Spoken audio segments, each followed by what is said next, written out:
Assalamualaikum warahmatullahi wabarakatuh. Perkenalkan, nama saya Indah Dewi Putri Paransa. Saya dari kelas C1A. Di sini saya akan membacakan pidato untuk memenuhi UTS Bahasa Indonesia.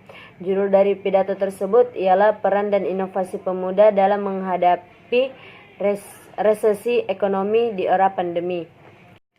Pada saat pandemi seperti ini, krisis ekonomi menjadi salah satu masalah yang sangat serius di banyak negara, terutama di negara kita sendiri, yaitu di Indonesia. Maka dari itu, izinkan saya mengajak teman-teman untuk berpartisipasi aktif walaupun pada masa pandemi. Tidak ada satupun negara yang siap dalam menghadapi krisis ekonomi. Tak bisa dipungkiri lagi bahwa Indonesia menghadapi resesi ekonomi yang cukup parah. Tidak hanya di Indonesia yang mengalami resesi ekonomi, tetapi hampir seluruh dunia mengalami kemunduran karena COVID-19 dan juga termasuk krisis perekonomian terparah dalam sejarah. Secara sederhana saja, kita harus bisa beradaptasi dengan keadaan sekarang, bukan karena apa-apa, tapi sudah waktunya kita keluar dari zona nyaman, di mana kita harus mulai terbiasa dengan keadaan, tetapi juga harus mengikuti protokol kesehatan. Ibarat komputer, perekonomian negara sedang hang. Semua negara harus menjalani proses mati komputer sesaat. Kita harus melakukan restart, harus melakukan rebooting, dan semua negara memiliki kesempatan untuk men-setting ulang sistemnya. Sudah saatnya kita sebagai pemuda membuat perubahan, yaitu dimulai dari membenahi diri secara fundamental, melakukan transformasi besar, menjalankan strategi besar. Sudah saatnya kita membajak momentum krisis dengan melakukan lompatan-lompatan besar. Kita harus menyadari bahwa kemampuan kita untuk bertahan dan keluar dari krisis sangat-sangat tergantung pada perjuangan kita sendiri.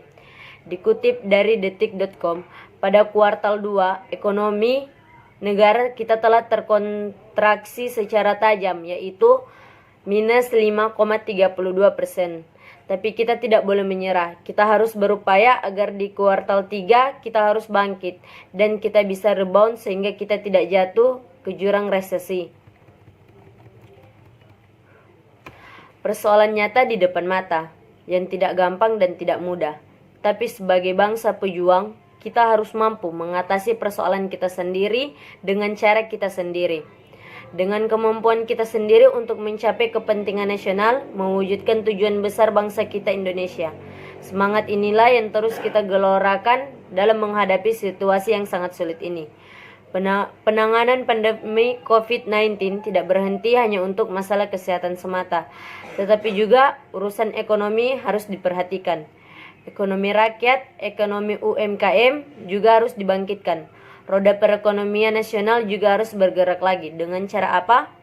Dengan cara kita membeli produk-produk buatan dalam negeri, membeli produk-produk petani, membeli produk-produk nelayan, membeli produk-produk UMKM. Saya berharap dengan cara itu, produksi petani, produksi nelayan, dan produksi UMKM akan ikut bergerak.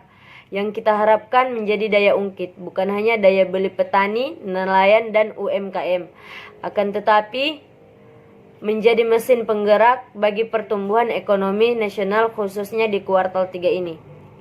Demikian dari saya, apabila salah kata mohon dimaafkan. Wabillahi taufiq wal hidayah. Wassalamualaikum warahmatullahi wabarakatuh.